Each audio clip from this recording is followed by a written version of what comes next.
Assalamualaikum warahmatullahi wabarakatuh. Ya. Suara saya jelas di belakang? Jelas? Di belakang? Yang di belakang jelas? Kalau jelas, cuma tangannya? Oke, ya. Kalau nggak jelas ya kasih kelas saja ya. Dan kali datangnya lebih awal, bisa mesinnya di kelas ya. Ya sudah baca bukunya siapa? Sudah baca buku saya? Sudah baca semua ya? Nggak perlu seminar ya? Kita pulang aja ya. Oke, yang sudah pernah ikut seminar saya, kategori saya seperti siapa? Ya, sebagian sudah ya. Sebagian besar belum ya, nggak apa-apa. Kemana aja ya? Oke, jadi kita akan bahas tentang ini kecepatan rezeki. Mudah-mudahan kalau kita tahu semua ya, ujung-ujungnya ilmu itu adalah diamalkan ya. Teori itu dipraktekkan. Kalau praktek insya Allah pasti ngefek ya. Ini juga yang menjadi rahasia ya. Kalau dibilang saya sukses gitu ya, kalau saya bilang sukses itu, ini rahasia suksesnya. Jadi kalau dipraktekin semua insya Allah pasti ngefek ya. Dan yang paling penting itu ilmunya, bukan orangnya ya. Makanya foto-foto nggak terlalu penting lah. Saya kalau ketemu guru saya ya, guru saya banyak. Kalau saya ketemu guru saya, nomor satu saya minta doa. Ya. Kalau masih ada waktu juga, baru saya minta ilmu. Tanya-tanya gitu ya, kita lihat ya, lapang nggak? Ya, kita tanya-tanya. Nomor satu minta doa, nomor dua minta ilmu. Masih ada waktu juga, baru minta foto. Ya. Salah satu pimpinan majelis zikir terbesar di dunia, ya, namanya Syekh Hisham. Saya kenal beliau dan ya beliau guru kita juga ya semuanya.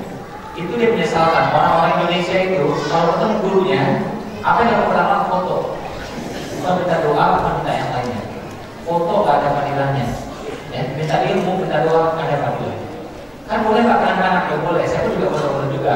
Tapi kalau ada ini, ya, minta doanya udah dapat, minta ilmunya udah dapat, setelah udah dapat, baru kemudian kita minta foto. Jadi itu nomor sekiannya. Itu kalau saya guru saya. Nah, saya pengen juga mengajarkan ilmu kepada teman-teman. Ya, terhadap siapapun, saya bukan guru. Tapi kalau teman-teman ketemu orang lain, siapapun yang kita anggap guru, baiknya ajarnya begitu. Jadi, kalau kita sudah tidak foto sama dia, berarti harganya cuma segitu guru. Harganya cuma segitu. Tapi kalau kita anggap dia memang bagus, hebat, mulia, ya, kita minta doa sama dia, minta ilmu sama dia. Insya Allah dengan akhirat ada dampaknya. Oke? Jadi kita pun akhirnya fokus pada bukan pada orangnya, fokusnya pada doanya. One day, suatu hari misalnya guru kita dia hilang, dia salah, kita masih bisa terima dia. Nah kalau yang foto-foto itu dia ngefans itu sama orang itu. One day orang itu ada masalah, dia nggak bisa terima lagi itu. Dicoret semuanya itu. Salahnya satu ya, yang 99 dicoret semua. Ya. Nah ini kita coba benahi sama-sama. Bukan saya tidak layak, tidak pantas di fans-fansnya nggak pantas ya. Tapi kalau yang di luar sana kan banyak orang yang hebat, kita sering fans sama dia. Nah sikap kita yang diubah. Ya, sikap kita diubah. Boleh? Boleh? Oke, boleh.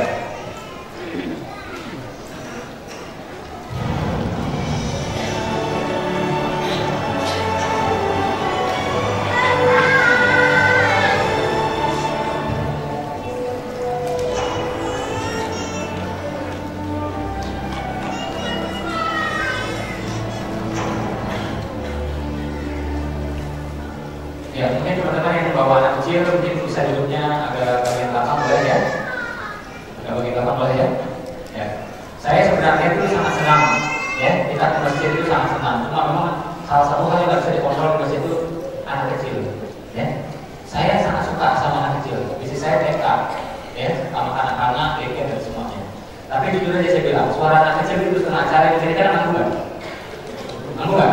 Cuma kita ini kayak enak, orang Indonesia ngomong itu kayak kan di bahasa kita. Oke? Nah, jadi oke, kita ajak anak kita ke masjid ya, itu bagus ya. Nah, tapi kita berusaha bagaimana suaranya tidak mengganggu yang lain. Jadi saran saya yang bawa anak kecil mungkin bisa di bagian agak belakang gitu, ya, sehingga tidak sampai ke semuanya. Dalam proses ilmu itu ya, itu ada namanya transfer of knowledge ya, ada namanya transfer of spirit dan transfer of hidayah. Hidayah itu datang sewaktu-waktu. Contoh sederhana, ya. Kita lagi doa nih, ya, lagi sholat doa gitu. Khusyuk nih, mau nangis nih. Tahu pintu buka, jebret gitu. Jadi nggak nangis ya? Enggak. Kayak gitu juga yang sifatnya suara-suara yang seperti itu. Ya, saya sangat cinta anak saya. Saya beberapa jam bisa sama anak saya ini, saya udah kayak luar biasa. Dan bisnisnya juga anak-anak semuanya. Nah, cuma kita memang berusaha memanfaatkan supaya pas. Nah, kalau di ruang seminar saya berani kontrol. Di ruang seminar tidak ada anak-anak. Nah, sehingga semuanya dapat manfaat dengan optimal semuanya. Oke, jadi yang mohon kalau teman-teman yang bawa anak kecil masih ada waktu, ya bisa masuk ke bagian agak belakang. Kalau memang dia agak bosan, nggak apa-apa, main keluar sebentar. Ya, kita tahu anak kecil itu pasti dia kayak gini setengah jam masih bosan luar biasa, ya. Pasti bosan luar biasa. Dan saya itu waktu kecil nampaknya juga luar biasa gitu, ya. Nah, jadi kita maklum. Kita mulai dari niat dan impian. Next.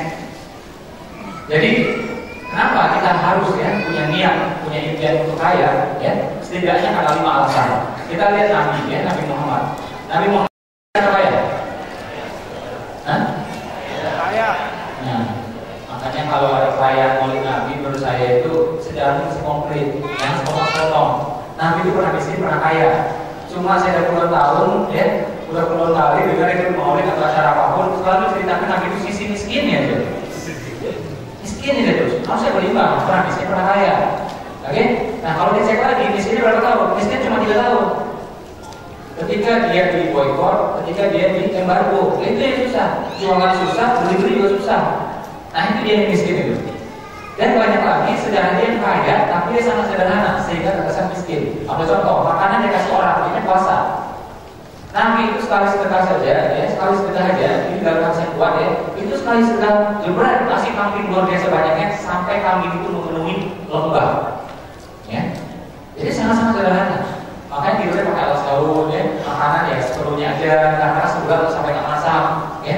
Nah, tapi kalau berarti miskin, karena sangat-sangat sederhana. Nabi itu kaya, pernah miskin cuma 3 tahun. Ini pesan buat kita semua. Kalau miskin jangan lama-lama, ya. Jangan aja. Ya, ini 12 tahun gitu ya. Saya itu dulu miskinnya belasan tahun, ya. Alhamdulillah sudah bertobat dan ya. Ya. Jadi Nabi itu dagang dia bisa 8 tahun. Jadi pengembangan bisa 6 tahun. Ekonominya lumayan. Ketika dia menikah usia 25 tahun, itu dia masih mas kawin juga puluhan onta. Ada riwayat mengatakan 100 onta. Itu artinya apa? Puluhan mobil, tahu nggak? Puluhan mobil di usia 25 tahun, bukan karena warisan. Oke? Nah, dia kaya karena perniagaannya. Terus ketika dia menikah, dia makin kaya. Karena apa? Istrinya lebih kaya. Dia kaya karena perniagaan, terus karena pernikahan. Masuk di usia Nabi, ya, masuk di usia kenabian gitu ya, 40 gitu ya. Ketika dia dilantik jadi Nabi, itu makin kaya. Karena apa? Ayatnya ada. Ghanimah seperlima itu adalah haknya Nabi. Itu ayatnya. Jadi haknya Nabi. Cuma bedanya Nabi dengan kita, dia nggak makan tuh harta. Ya, dia sedekahkan lagi, dia wakafkan lagi. Jadi itu kaya karena perniagaan, pernikahan, kenabian. Terakhir paling puncaknya adalah ketika penaklukan. Ketika Mekah telah ditaklukkan, ya, orang tahu bahwa pemimpinnya hebat nih. Ya, seorang Muslim Muhammad namanya hebat. Raja-raja di sekitarnya sebagai rasa kagumnya itu kasih harta ke Nabi. Ini banyak kan? Banyaknya luar biasa. Dikasih onta-onta, gajah-gajah, harta-harta sampai budak-budak dikasih ke Nabi itu. Cuma sekali lagi bedanya Nabi dengan kita, dia nggak pakai tuh. Dia sedekahin lagi, dia wakafin lagi. Ya, tapi lihat sekarang tuh pakai Nabi semua itu. Kayaknya luar biasa. Triliuner gitu. Ya. Kalau kita miskin tapi ngaku-ngaku sederhana gitu ya. Gak makan, kayak sederhana memang gak ada aja ya. Itu. Tapi Nabi ketika dia perlu sesuatu walaupun mahal dibeli sama dia. Ontanya Al-Qaswa. Onta Al-Qaswa itu onta termahal. Jadi kalau memang perlu beli. Baju tambah-tambah nggak masalah, karena baju sekedarnya aja. Tapi kalau kendaraan perlu yang terbaik, biasanya Al-Qaswa. Ya, kalau zaman sekarang minimal itu mungkin Fortuner gitu ya, Pajero gitu ya. Karena dengan yang nama-nama hewan itu namanya gitu ya. Ada tuh ya yang nama-nama hewan gitu ya. Kijang, kuda, kancil gitu ya. Nah, ini kalau buka garasi serasa apa gitu ya, buka binatang gitu ya. Nah, apa yang ada alhamdulillah syukuri gitu ya. Tapi kalau Nabi misalnya terbaik Al-Qaswa ya, dia kasih Mas Nabi juga, istrinya juga minta merah, masa terbaik juga. Nah, jadi ini yang mesti dibedain. Jadi jangan sampai dipikir bahwa Nabi itu miskin. Enggak ya, dan Islam itu sangat mengajarkan kaya. Sekarang kita lihat dari keteladanan saja. Nabi kaya, si Nabi kaya, sahabat-sahabat Nabi kaya nggak? Abu Bakar bin Auf orang terkaya, triliuner ya. Umar ya kaya, Utsman ya kaya, propertinya puluhan ribu unit ketika dia meninggal ya. Sudah disertai, sudah diwakafin gitu ya, masih tersisa puluhan ribu unit. Baca buku itu fikih ekonomi Umar. Cuma ya Umar ini, Utsman ini seperti ya teladannya, sangat-sangat sederhana. Umar baju nggak sampai 5 lembar, tambal-tambal ya. Abu Bakar dia juga kaya. Ada seorang budak walaupun harganya mahal, ya naik 2 kali lipat dibeli sama dia. Hanya orang kaya bisa kayak gitu. Kalau nggak bisa dia membebaskan yang budak-budak itu nggak bisa deh. Oke? Nah jadi jangan lagi kita berpikir bahwa sahabat itu miskin. Nggak, ada yang miskin, ada yang kaya. Tapi lingkarannya kita sama Nabi itu banyak yang kaya. Ya itu banyak yang kaya. Ya sahabat-sahabat Nabi gitu ya. Nah terus kita lihat lagi ya, Islam dibawa masuk ke Indonesia. Saya bawa saudagar-saudagar orang-orang kaya, betul nggak? Kalau yang bawa ke Afrika itu para pejuang, mereka nggak kaya. Gitu. Yang ke Indonesia ini saudagar-saudagar. Ya, orang-orang kaya, jadi bisnisnya sudah mentok, sudah jenuh, akhirnya ekspansi ke luar negeri, termasuk ke Indonesia. Ya, makanya juga memang yang jalurnya Indonesia ini banyak juga yang mungkin kurang soleh juga. Ya, makanya kita Islamnya jadi agak lapangan ya gitu, karena luhur kita ya kayak gitu. Pada pedagang, bukan ulama-ulama awalnya. Tapi jalur ulama juga ada. Ya, Wali Songo, ya itu kan juga dari luar, dari Maroko gitu ya. Pimpinannya itu juga pengusaha kaya. Dia yang membiayai 8 wali lainnya. Dia punya supermarket gitu ya. Kalau sama sama mungkin mall gitu ya. Itu yang dimulai sama dia. Dimulai sama dia agar apa? Ini dumping ya, strategi dumping menggunakan harga sendiri. Tujuannya apa? Biar orang ramai di sana. Orang ramai di sana akhirnya dia dakwah di sana. Dia dakwah pada 3 hal: perniagaan, terus pengairan, irigasi, ya irigasi. Yang ketiga bentuk pengobatan. Makanya anak raja juga dibantu sama dia. Nah ini pengairan dia itu canggih karena dibawa dari Amerika. Amerika tuh airnya sulit, tapi dia bisa atasin. Ya. Jadi kalau 3 ini pimpinan Wali Songo namanya Maulana Maghribi. Kita kenal dengan nama seperti Sunan Gresik gitu. Nah dia yang menjadi 8 wali lainnya. Jadi Wali Songo pun kaya. Saya bilang miskin coba. Pendiri NU juga kaya, pendiri Muhammadiyah juga kaya. Jadi mereka itu sudah kaya, baru bikin organisasi, baru bikin partai. Kalau kita dibalik, pengen kaya masuk partai, ya kan? Ini bukan-bukan gak jelas, orang lantung akhirnya nyalek, ya. Mereka sudah kaya, bikin organisasinya, baru mengambil umat. Umat juga sama, udah kaya baru, ya, mengambil umatnya. Kita mau kaya masuk pemerintahan. Ini ngaco cara pikirnya, ya. Nah, pendiri NU kaya, pendiri Muhammadiyah juga kaya. Ya, dan berarti Islam juga orang Islam membantu kemerdekaan Indonesia namanya Pak Serikat Dakwah Islam. Itu umurnya kurang lebih sama seperti Budi Utomo. Cuma karena kita negaranya negara nasionalis, yang diekspos adalah Budi Utomonya. Serikat Dakwah Islamnya jarang dibahas. Ya, para kumpulan Muslim yang kuat-kuat dan kaya-kaya ini yang mendukung kemerdekaan. Jadi dari A sampai Z, ya Nabi, istri Nabi, sahabat Nabi gitu ya, yang bawa masuk ke Indonesia, ya dari NU, dari Muhammadiyah, ya dari pimpinan Wali Songo, Serikat Dakwah Islam. Itu dari A sampai Z Islam itu kaya semua. Yang miskin siapa coba?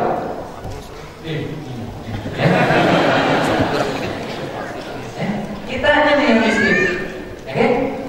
Nah, jadi diubah, ya. Aku pengen tiru teladanku. Kalau mesti merasa, ya, kelompok Muhammadiyah misalnya, oke, tiru teladannya, ya, tiru teladannya. Yang merasa kelompok NU, Nahdliyin misalnya, tiru teladannya siapa? Ya, Hasyim Asy'ari itu kaya, tiru, oke? Yang merasa kagum dengan Wali Songo, yang merasa kagum dengan Serikat Dakwah Islam, tiru. Yang kagum dengan sama Nabi, sahabat Nabi, ditiru juga, akhlaknya ditiru, amalnya ditiru, karyanya juga ditiru. Bukan polos-polos. Yang penting kaya hati Pak, iya kaya hati yang penting. Hati juga penting, hati ya, harta dan properti. Ya. Dan memang Islam mengisyaratkan kita untuk kaya. Karena apa? Allah juga menjanjikan. Ya, surah bukan tadi surah 53, ya surah An-Najm ayat 40-an. Ya, 53, ya 53 ayat 40-an. Dicek, itu beres. Jadi Allah itu menyampaikan, Allah lah yang menjadikan ya laki-laki dan wanita yang membuat manusia itu tertawa dan nangis, yang memberikan kekayaan dan kalau logika kita mengatakan, kalau belum baca bukunya, belum baca surahnya, kita akan ngomong ya, laki-laki perempuan tertawa dan menangis, menghidupkan, mematikan, memberikan kekayaan dan kemiskinan. Menurut kita ternyata tidak. Ayat itu mengatakan ya, yang memberikan kekayaan dan kecukupan. Allah tidak pernah memberikan kemiskinan. Jadi kalau miskin salah siapa? No. Kurang ilmunya, kurang ikhtiarnya, kurang amalnya, ya, makan hak orang lain, makanya miskin. Ya. Orang nggak beriman saja kalau tahu ilmunya bisa kaya. Ya. Tahu ilmunya, praktek bisa kaya. Apalagi kita punya tools ya untuk kaya. Orang Islam itu ada amalannya, sholat duha misalnya, zikir fakir rozak misalnya. Orang lain nggak punya, Islam punya. Ya, mestinya orang Islam itu lebih kaya. Ya, mestinya orang Islam itu lebih kaya. Nah, jadi dari surah itu yang kita lihat bahwa Allah itu hanya menjadikan kekayaan dan kecukupan. Kalau terjadi yang lainnya, berarti itu salah kita. Bencana alam, salah siapa? Kita. Kenapa banjir? Ya, gorong-gorongnya dibikin yang kecil, harusnya sekian meter, tapi yang sekian senti. Ya, buang sampah sembarangan. Harusnya daerah sampah dibikin apartemen. Oke? Terus karena dosa-dosa kita, ya makanya banjir. Aslinya Allah nggak pengen turunkan banjir. Ya?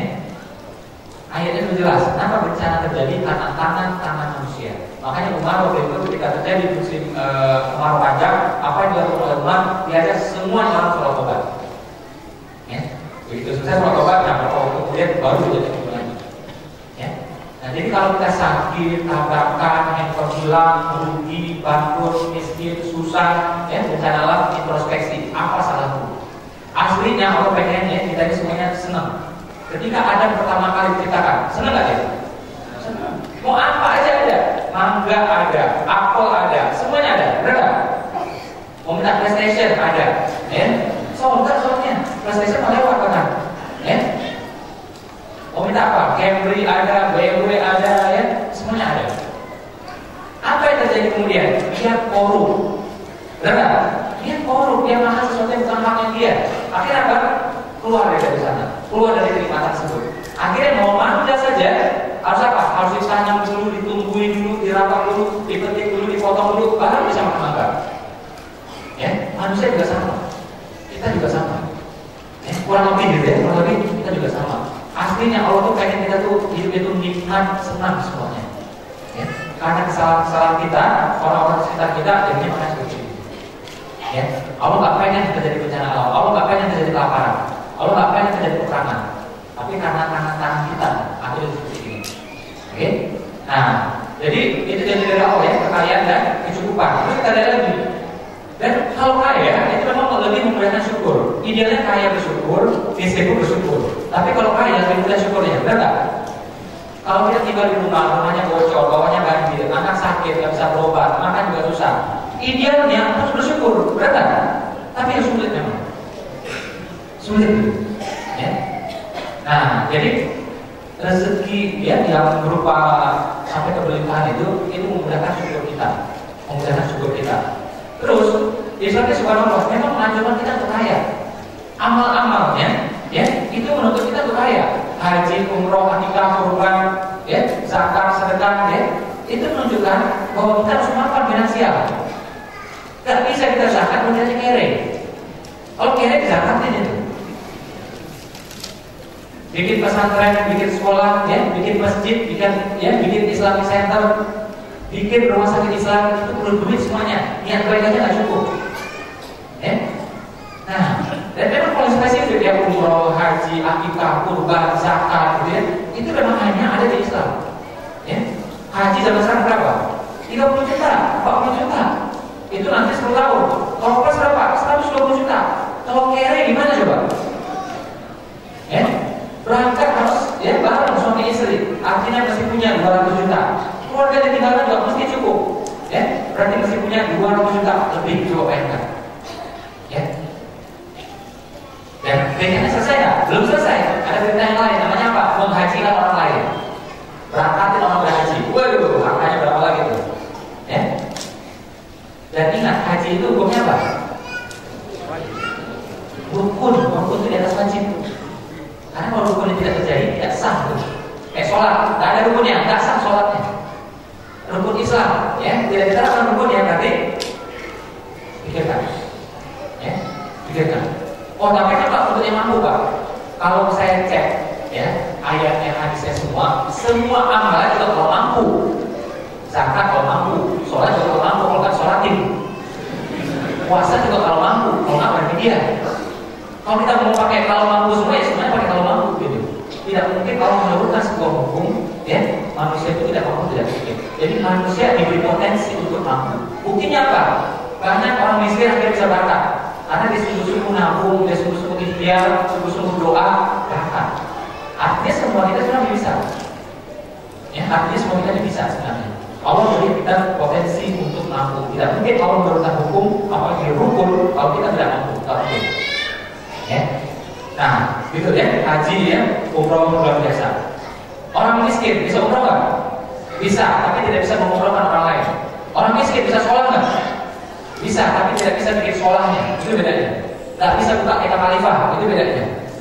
Ya, eka khalifah itu 250 juta kalau buka, ya. Nah, modal lumayan, dan setahun betul-betul baru tuh tambah 2, ya. Makanya mereka yang berjuang buka eka khalifah di Balikpapan, di Samarinda, di Samanta, itu luar biasa. Mereka setiap pasang badan selama setahun ini. Karena setahun pertama itu sudah betul-betul karena investasinya lebih besar, ya. Nah, itu perlu dana semuanya. Ya, kita bisa mengumpul di sini ya, nempel di hidungnya orang, ya, karena kita dibawa sebutnya. Nah, makanya memang Islam mengajarkan kita untuk kuat dan kaya. Kalau belum gimana? Niatkan, ikhtiarkan. Kalau niat jadi amal, kalau niat jadi doa. Jangan sampai niatnya udah nggak ada. Biar Pak, saya happy Pak sebagai orang kiri Pak. Ya udah, ya. Saya nggak pengen menghajikan orang Pak, saya nggak pengen menolong orang Pak, nggak pengen bikin pesantren, nggak pengen bikin panti asuhan. Nah, ini silakan niatnya nggak ada. Kalau kita niat benar-benar itu dihitung enggak? Seolah-olah kita sudah bangun pesantrennya. Kalau kita bangun benar, dapat 2 pahala. Pahala niat dan pahala actionnya. Ya, jadi mesti niat benar. Saya waktu jalan waktu itu di Masjidil Haram sama teman saya. Ada orang India bagi-bagi makanan sesama teman-teman dia yang India juga. Yang bagi-bagi makanan gitu. Teman saya bilang, aduh enak banget ya dapat makanan kayak gitu. Saya bilang, Mas, doanya diganti. Saya bilang, doanya biar bisa kasih kayak gitu tuh, kayak orang itu tuh yang ngasih, bukan yang dapat. Saya bilang, ya, diganti doanya. Oh iya, diganti dulu ya. Sama saya juga ya, ketika saya dulu gitu ya, dengan ekonomi mepet semuanya. Cita-cita saya adalah umroh dan umrohkan. Makanya orang yang mental miskin doanya Pak, ya Allah berangkatkan aku ke tanah suci. Ya, itu mental orang miskin, pengen dirinya berangkat, egois tuh orang orang. Harusnya Pak, aku berangkat, orang lain juga berangkat, dan mampu kan aku memberangkatkan orang lain. Dan kalau kita memberangkatkan diri kita sendiri, paling banter berapa kali sih? Paling banter cuma setahun sekali. Ya, setahun 2 kali. Kalau sendiri juga gak enak bersama tetangga, ya kan? Tapi kalau memberangkatkan orang bisa tiap minggu bisa. Dan pahala dia buat kita, dia yang dapat pahala, kita juga dapat pahala. Ya, jadi kalau kita mengejar amal, kalau kita buat sendiri, paling banter cuma setahun 2 kali. Tapi kalau berangkatin orang, tiap minggu juga bisa. Ya, bulan juga bisa. Jadi amalnya banyak. Ya. Nah, jadi amal ya dan bermanfaat. Ada orang miskin yang soleh, ada orang kaya yang soleh. Mana yang lebih bermanfaat bagi umat? Kira-kira. Ya, kira-kira. Tapi Pak, banyak orang kaya yang sombong Pak. Banyak orang kaya yang sombong, juga banyak orang miskin yang sombong, tau nggak? Di situ karakter sama aja. Orang yang pakai motor tuh yang di luar sana ya, itu tuh orang kaya, orang miskin yang sombong ini deh. Yang miskin pamer dia lagi. Ini pamer motor ada cuma 1 juta gitu, ya. Itu riset yang mengatakan bukan saya. Kenapa orang beli motor yang berisik itu dia pengen pamer paling lain. Itu riset yang bukan saya. Risetnya mahal. Dia pengen tetangganya tahu, dia pengen orang lain tahu, makanya kenceng sama dia. Jadi bikin dia cari kenapa yang bisa kenceng suaranya. Ya, jadi sama ini miskin itu Jadi kalau miskin bukan soal kaya atau miskinnya, ya, tapi itu soal karakter orangnya. Kalau yang sombong, miskin pun sombong dia. Ya, ketemu sama temannya, dia pakai Samsung, jangan pakai rokok murah. Bagi Samsung dibangun sama dia tuh, ya. Baru bisanya itu disombongin sama dia, ya. Baru punya motor disombongin sama dia. Nah, ketika kaya, sifat sombongnya membesar karena punya tulusnya, gitu. Orang pelit juga sama. Orang kalau miskin pelit, pas kaya dia pelit juga. Tapi kalau miskin dia sudah dermawan, ketika kaya dermawan makin menjadi-jadi. Jadi kekayaan itu memperbesar sifat dasar manusia. Kalau miskin sudah gede, pas kaya makin gede. Ya? Jadi kekayaan itu memperbesar sifat dasar manusia, bukan mengubah. Ya? Sombong ya, dan seterusnya.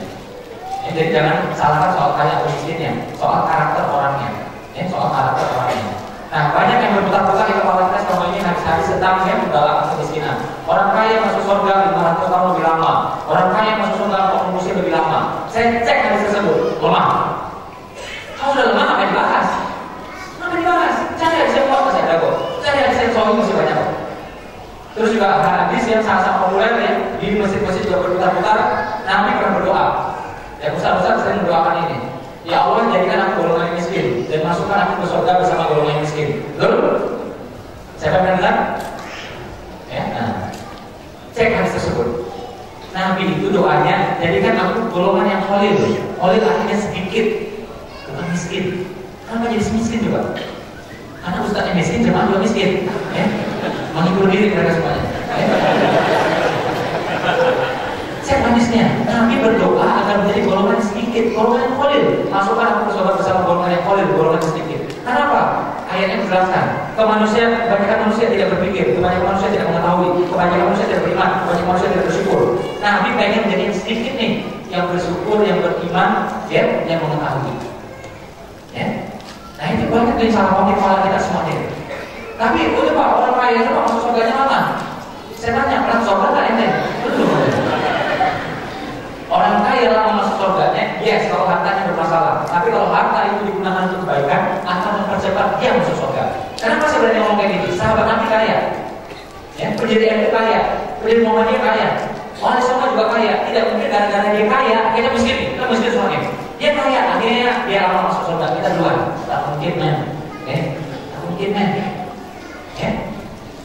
Mentang-mentang kita miskin, kita yang duluan. Dia kaya, akhirnya belakangan. Usman belakangan, Umar belakangan, pendiri MU belakangan, pendiri Muhammadiyah belakangan. Kosong menurut saya.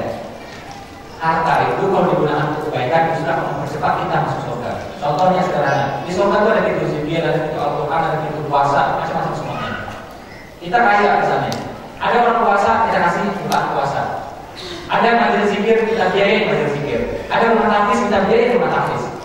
Itu insya Allah kalau niatnya tulus, benar-benar tulus, insya Allah nanti ya pintu zikir akan mengikat dia ke surga. Itu Al-Quran akan mengikat dia, itu puasa akan mengikat dia. Ya, kalau saya itu bakal kiri dulu ya. Nah, nanti cerita sama saya benar nggak gitu ya. Benar, jadi harta itu memang bisa memperankan besar, tapi kalau digunakan untuk kebaikan akan cepat bisa kita. Karena semuanya mengikat kita, semua menjadi peringatan bagi kita. Oke, jadi jangan sepotong-sepotong memaknainya. Ya, jangan sepotong-sepotong memaknainya. Dan bahkan ada ayat yang mengatakan, ya, hendaklah engkau risau meninggalkan ahli warismu dalam keadaan lemah. Lemah apanya? Lemah ilmunya, imannya, nafkahnya juga. Ayat ini dipertegas dengan hadis, ya. Jadi hadis ini menguatkan ayat tersebut juga apa? Lebih baik engkau meninggalkan ahli warismu dalam keadaan cukup timbang dia minta-minta di sore. Ya, kita harus. Dan ada juga ayat yang bunyinya subhanallah, nggak jangan tahu, ya, jangan orang tahu. Ada ayat yang bunyinya apa? Jadi kalau dia bunyinya gini. Jadi laki-laki itu hendaknya sebelum meninggal mencukupkan nafkah buat istrinya 12 bulan. Punya stok uang, ya, stok dana, stok tabungan 12 bulan. Dan dibilang lagi jangan sampai istri itu keluar dari rumah. Artinya mesti punya properti. Jadi sebelum meninggal, laki-laki itu mesti menyiapkan satu properti dan nafkah 12 bulan. Kalau nggak boleh meninggal dulu. Ya. Itu ayat yang ngomong saya. Saya cari sendiri. Ya, cari ayat. Ya. Nah, makanya ayat Allah juga tegaskan berjuanglah dengan harta dan jiwa. Ya, harta dan jiwa. Artinya mesti punya harta. betul, kita niatkan, kita ikhtiarkan. Dan satu hal lagi orang jarang paham juga apa itu, ya ini juga masih akan dibahas. Kalau ini kewajiban yang luar biasa, ada peranan namanya ekonomi syariah. Misal di sini salon nggak ada syariah, salah satu dari kita harus bikin salon syariah. Kalau nggak satu balik papan dapat dosanya semua. Gimana? Restoran misalnya tidak ada syariah, maka salah satu dari kita harus bikin restoran syariah. Kalau nggak dosanya buat orang satu balik papan. Sama kayak ada jenazah, ya kita nggak kuburkan, ya kita nggak sembarangan, maka dosanya semua orang dibayar namanya. Termasuk juga properti, nggak ada syariah. Salah satu dari kita harus bikin properti syariah. Kalau diskotik syariah gimana Pak? Ya bikin, ya. Ya sebenarnya bisa juga gitu ya. Cuma isinya ya cuma istri kita, anak kita gitu ya. Nah boleh kan lagunya asyik semuanya gitu ya. Nah boleh juga lah. Ya. Jadi gitu itu namanya ekonomi syariah. Kalau renang juga, nggak ada kalau renang di sini syariah, nggak ada syariah Pak. Berarti salah satu dari kita harus bikin kalau renang yang syariah, ya yang syariah. Kalau nggak dosanya buat kita semua. Nah itu nggak main-main, harus punya duit itu. Bikin kalau renang pakai niat baik aja nggak bisa men. Bikin mall ya, pakai niat baik aja nggak bisa. Alhamdulillah kalau di kampung itu Islamnya ya lumayan lah, ya kalau ini saya juga bertanya soleh-soleh semuanya, sama pesantren gitu ya. Ya pesantren kilat gitu ya, dan pesantren Halilintar ya, Ketir ya. Nah, kalau di Jakarta kita lihat, ya kita masuk ke sebuah mall, cari tempat sholatnya setengah mati ya, paling jauh, paling bau, ya, paling panas. Itu musola kita. Gak boleh marah, yang punya mall orang lain. Terserah dia mau bawa seperti apa. Memang kalau keyakinan kita perlu kok, apa dia lalu? Yang salah kita, kenapa nggak bikin mallnya, tahu nggak? Kita masuk kompleks-kompleks tertentu di Jakarta. Saya pernah mau pergi di sebuah kompleks itu, pengen beli rumah di situ, akhirnya nggak jadi. Gara-gara apa? Radius setengah jam nggak ada mesinnya di sana, nggak jadi. Ya? Nggak boleh marah sama mereka. Demo itu kalau orang miskin biasanya. Ya? Kalau orang kaya, triliuner, nggak usah pakai demo. Cukup makan siang sama Pak Gubernur, makan siang sama Pak Wali Kota, kan berubah itu. 1000 orang miskin yang demo dengan satu orang triliuner yang ngomong, itu lebih didengarkan satu orang ini. Makanya ini harus kaya, dari dengerin. Ya? Nah, salahkan diri kita, kenapa bukan kita yang bangun perubahannya, yang bangun kompleksnya, gitu. Karena kita salah memang mereka keyakinannya nggak apa-apa, kok nggak perlu kok, nggak salah mereka yang salah kitanya. Ya? Jadi tidak boleh juga terhadap orang muslim semuanya kebencian nggak boleh. Salah ya. Orang kalau benci, kalau marah, itu potensinya tutup. Makanya orang Islam itu kalau lihat orang lain sukses, orang Chinese sukses, orang Yahudi sukses, itu punya marah-marah. Marah nggak ada duit, kan? Dan kalau marah potensi tertutup. Petinju deh, kalau bertarung, itu dia berusaha bikin lawannya marah. Tujuannya apa? Agar yang lawannya itu buntu, dia nggak bisa mikir lagi. Jadi kan marah. Jadi konversi marah itu nggak apa? Untuk berjuang, untuk bergerak. Itu yang semestinya. Oke, aku harus bikin nih perumahannya, aku harus bikin nih mallnya. Minimal aku bikin nih kompleksnya. Minimal udah aku bikin untuk unitku dulu. Itu mestinya. Ya, jadi jangan marah-marah. Ya. Nah, jadi ini yang kita mesti pahami kan. Kita lihat ya, percaya sama saya, yang ngatur negeri ini, yang ngatur dunia ini, itu orang-orang berduit. Makanya Nabi bilang, sebaik-baiknya harta berada di tangan orang beriman. Jadi harta mereka kita tahu. Maka kita bisa ngatur. Karena harta tangan mereka yang ngatur. Tayangan TV, ya, calon presiden, semuanya mereka yang ngatur. Mereka pengen ngorbit yang ini, jawab itu, naik, cepat luar biasa. Ya, mereka pengen hancurin ini, hancur, cepat luar biasa. Ya, pas ustaz kita nggak benar aja sedikit, jelas. Ya, langsung pemberitaannya luar biasa, hancur semua seketika. Terbit sedikit aja, jebret, beritanya langsung hancur seketika. Ya, padahal ya, kita lihat data dari PBB, ya, yang kalau nggak benar di mana-mana ada, ustaz kita juga ada, pendeta juga ada. Tapi kalau kita mau parah-parah ya, relatif juga. Data dari PBB menunjukkan penipuan, ya, pendeta itu di Vatikan itu menginterogasi karena pelecehan seksual terhadap anak-anak. Mereka nggak menikah, ya. Nggak tersalurkan, ya macam-macam contohnya. Ada yang ngomong, ada pada anak kecil. Itu ribuan. Mari diberitakan ke kantor TV, bukan kata saya, kantor TV berita. Ribuan ya. kasusnya. Kalau kita berusaha menutupi itu, ya. Nah coba ke anak kecil, ke semuanya, berikan sedikit aja tuh. Tapi pilihan yang muslim aja, poligami aja jelas barang halal dipermasalahkan. Ya. Nah ini nih penyimpangan yang paling aneh, ini gitu aja tuh. Ya. Nah kalau sama kalau itu terjadi karena punya channel mereka bisa setel berita apa yang mereka mau. Ya. Mereka bisa setel berita apa yang mereka mau. Pertumbuhan masjid di Indonesia tahun lalu itu 50%. Yang lain pertumbuhannya 360%, kenapa? Tapi seolah-olah musik itu yang kayaknya mengancam kedudukan yang lain kayaknya. Dan mereka punya berita, mereka punya channel. Ya? Nah, jadi jadikan ya keadaan yang tidak nyaman ini ya, jadikan ini untuk semangat untuk berjuang. Aku harus kaya, kalau aku harus kaya, maka aku bisa melakukan perjuangan. Ya? Di TV itu, ya, di TV. Coba lihat seluruh ustaz, ya. Ngomongnya apa? Ngomongnya itu aja paling, ya amal, semuanya baik sih, semuanya baik, ya. Dan dibolehin tuh ngomong, amal boleh, sholat, sedekah, semuanya ngomong boleh, semuanya. Zikir, apa aja lah boleh. Satu hal yang nggak boleh ya muncul di masjid. Apa itu? Nanti kayak ginian, kebangkitan umat, kekayaan umat nggak boleh ngomong di sana. Kenapa saya ngomong itu? Lihat aja buktinya seperti apa. Dan saya pernah digituin waktu itu. Pak jangan ngomong kayak gini pak ya, digituin tuh. Ya. Ini persis kelakuan Sudut Nugrohonya dulu. Sudut Nugrohonya dalam bukunya The Acehnes, ya, orang Aceh, ya artinya. Dia nulis, penduduk Aceh, kaum Aceh, khususlah beribadah di musola, kebun-kebun usaha kami. Sudut Nugrohonya ngomong kayak gitu. Ya, agar kita seolah-olah fokus pada akhirat aja, ya, lupa sama kebunnya, molnya dan semuanya. Sudut Nugrohonya ngomong kayak gitu. Nah, makanya di video gitu, kita kalau mau sholat, puasa, jungkir balik, makannya di sini semuanya. Pas kita bergerak untuk ekonomi, ya, nah itu udah mulai kita mati gitu. Makanya lihat di seluruh ustaz-ustaz yang muncul di TV, tak satu pun yang ngomong soal kebangkitan, tak satu pun ngomong soal kekayaan. Kenapa boleh? Saya juga sama. Pas tampil di sana dibilang lister dulu, nggak boleh ngomong kayak gini. Ya.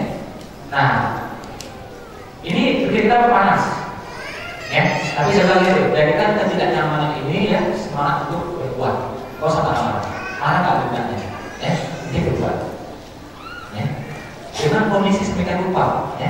Berarti apa? Kaya itu sudah menjadi sesuatu yang tajam. Ya. Orang jualan kondom, ya, jualan kondom dia.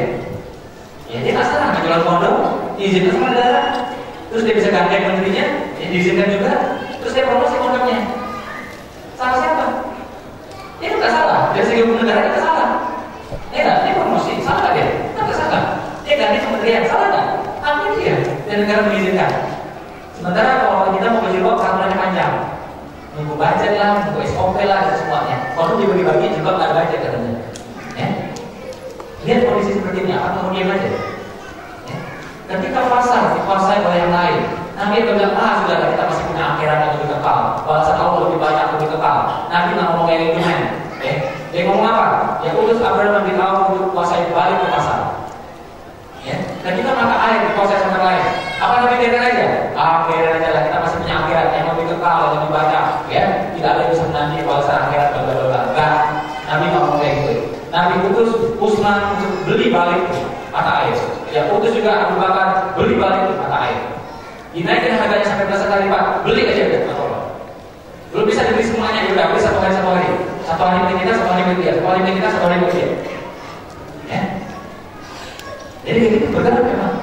Bukan biarin aja Pak, yang penting kita selamat Pak, dunia akhirat anak kita bisa makan, ya udah. Jangan ngomong selamat, kalau dibiarin terus nanti anak kita belum tentu loh saya bilang. Ya, belum tentu loh saya bilang. Ya, kita lagi hal itu seperti apa itu ya? Kenapa kita bikin Indonesia berdaya? Bukan saya bikin anggaran yang bikin, saya dukung aja. Ya. Pertambangan hampir semua yang lebih dari 50% dikuasai yang lain. Operator seluler dikuasai yang lain dan seterusnya. Ya. Katanya kita nggak bisa kelola, siapa bisa? Indonesia nggak bisa kelola. Dia tuh orang anak, kayaknya bego-bego kok. Dia punya duit, dia punya alam, suruh orang yang kelola bisa kok. Yang nanti kata kita nggak bisa, kita bisa bayar orang untuk kelola. Kenapa harus diserahin ke dia? Ya. Kenapa harus diserahin ke dia coba? Nah, karena memang ada oknumnya yang dapat, ya. Bank dijual, kenapa dapat duit bagi oknum tertentu? Padahal kita punya uang semua. Inter Milan sudah dibeli, AC Milan bisa nggak jadi beli? Kira-kira? Bisa, apa? MU, mau beli apa? MU apa yang lain? Gampang, kalau sendiri mah nggak sanggup. Tapi 10.000 sanggup nggak? 10.000 rupiah sanggup nggak? 20.000 rupiah? Oke. Patungan aja ya, 5% muslim. Ya, AC Milan kebeli, MU kebeli, semua kebeli. Pas mereka tanding itu tidak bisa atur. Nyanyi lagu Indonesia dulu, ya. Merek-merek ini juga benar-benar Indonesia semua, ya. Nah, ada Cipaganti, ya. Ada Kaliwa, ya. Nah, enak. Di barang-barang kali jelas kayak gitu, malah mereknya beli lagi, ya. Nah, sebenarnya kita bisa, apalagi bank kita, perbankan kita, operator seluler, pertambangan itu kita bisa beli semuanya. Sendiri kita nggak sanggup, turunan sanggup, pakai koperasi sanggup. Cuma di sekitar sekian rupa kita nggak dibolehin, ya. Di sekitar sekian rupa kita nggak dibolehin, ya. Akhirnya gitu. Nah, tahu kondisi seperti ini, apakah mau diam saja? Terus dia main di jalan seperti itu, mesti bergerak, mesti berjuang. Setuju nggak ini? Kalau nggak setuju kita keluar dari sana, ya. Nanti bikin seminar percepatan miskin gitu, ya.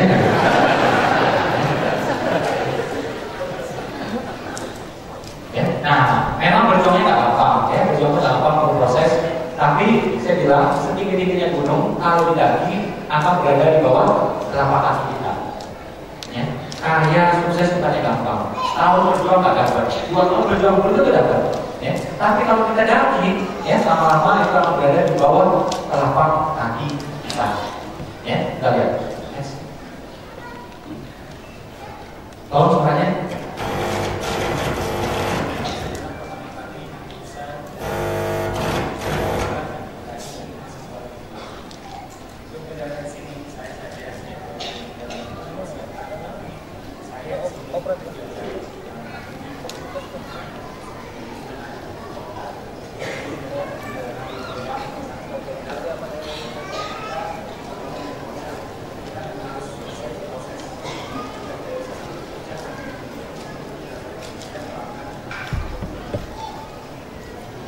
Ya, jadi yang nggak dengar mungkin suaranya, ya, saya tuh kenapa ya? Itu kalau saya bikin di hotel suara pasti keluar, tapi nggak keluar. Oh ini masih itu ada aja kendalanya, ya. Bukan mesinnya yang masalahnya. Kadang-kadang kita yang kurang serius mempersiapkan semua. Udah tanya kalau kita setel, ya harusnya dipersiapkan seluruhnya. Kenapa di hotel bisa, di sini kok nggak bisa? Kalau mana bagus, harusnya bagus semua. Ya.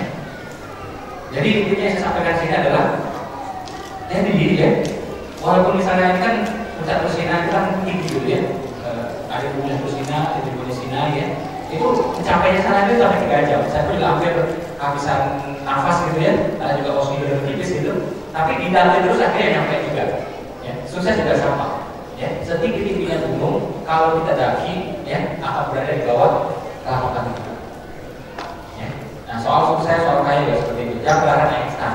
Kalau ada orang yang menawarkan ya cara yang cepat instan, saran saya mencurigai itu, masa saya itu aja. Karena memang hukumnya semuanya berproses. Ya. Makanya sukses itu berasal sukses ya, suka proses. Kalau orang melompat di prosesnya itu tidak benar. Ya, kita lihat next. Tadi sudah impian untuk kaya, sekarang kita lihat wasilah kekayaannya. Ya, jadi caranya ada. Nabi dalam sebuah perang itu pernah kalah, betul nggak? Ya, Uhud kalah, Badar menang. Uhud waktu itu pasukan lebih banyak, ya, pengalaman lebih banyak, perlengkapan juga lebih siap, ya, tapi kalah. Kira-kira nih, Nabi dalam perang kira-kira tahajud nggak kira-kira? Riwayatnya sih nggak ada, tapi kira-kira kita nih, kira-kira Nabi tahajud nggak sebelum itu? Nah, kira-kira nih ya, dalam perang kakek zikir nggak kira-kira? Kira-kira niatnya benar nggak? Oh kalah juga. Nah, jadi memang sunnatullah itu bekerja. Ada hukum langitnya, ada hukum buminya. Jadi kalau pasukan tidak kompak, nggak ngerti medannya, ya kalah juga. Kita menerbangkan helikopter, pakai niat baik aja nggak bisa. Bismillah pak, niat baik pak, menolong nggak bisa. Kalau berobak bisa. Sepeda bisa, coba-coba bisa, helikopter nggak bisa, ntar ente mati, orang juga mati. Ya? Nah jadi mesti memang ada ilmunya, ada wasilahnya. Tanpa ini nggak bisa juga, sulit juga. Gitu. Ya? Pakai duha aja gitu, ya? Tahajud aja gitu, enggak. itu yes, sangat penting, sangat utama, ya. Cuma pastilah yang dibuka, ya. Pastilah yang lain yang terbuka. Jadi pertama sebagai kesempatan, kita semua ini di sini dan orang-orang di luar sana itu pasti action semuanya, pasti bergerak semuanya. Kita berkarir, kita berbisnis. Siapa yang menang secara umum yang cepat? Secara umum, ya. Walaupun dunianya gitu tuh, siapa yang cepat? Yang lambat, ya, dapat apa? Sisa. Dapat sih dapat, tapi sisa. Ya. Jadi mesti cepat. Dan Islam ini sebenarnya menganjurkan kita memang untuk bergerak itu cepat. Nabi jalannya cepat atau lambat? Cepat. Ya, jalannya cepat. Dalam istilah lain amalan namanya sakti. Sakti juga menganjurkan kita geraknya cepat. Yang lain tak punya amalan kayak gini, Islam punya cepat. Ada 2 tahun, ya, tahun berbasis matahari, tahun berbasis bulan. Dua-duanya milik Islam sebenarnya. Ya, cuma yang biasa kita pakai patokannya ya adalah Hijriah yang berdasarkan bulan, ya, yang berdasarkan bulan. Nah, kalau kita bandingkan Masehi dengan yang Hijriah, yang lebih cepat yang mana? Lebih cepat berapa lama? 11 hari kurang lebih. Ini pesan untuk kita semua untuk mencapai target setahun. Orang Islam harus mencapainya 11 hari lebih cepat ketimbang orang lain. Benar? Bukan aja lebih cepat 11 hari. Jadi target setahun pun kita harus mencapainya 11 hari lebih cepat. Muslim itu idealnya bangunnya berapa? Orang lain ya, mungkin kalau pergi kantor gitu ya jam 8 pagi, dia bangun mungkin jam 6 atau setengah 6. Muslim bisa nggak bangun jam situ? Nggak bisa. Setengah 4 sudah bangun, jam 4 sudah bangun. Ya, dan tidak boleh tidur. Saya tidak boleh tidur lagi. Kalau tidur lagi, merusak mata, merusak otak, merusak jantung. Ya, daripada bisa nggak boleh tidur lagi. Ya. Nah, jadi artinya apa? Orang Islam itu action lebih awal. Orang lain beraction yang benar, dia jam 4. Kalau dia action lebih awal, mestinya apa? Suksesnya juga lebih awal mestinya. Makanya kalau ada orang Islam nggak sukses, saya bingung. Itu amalnya apa?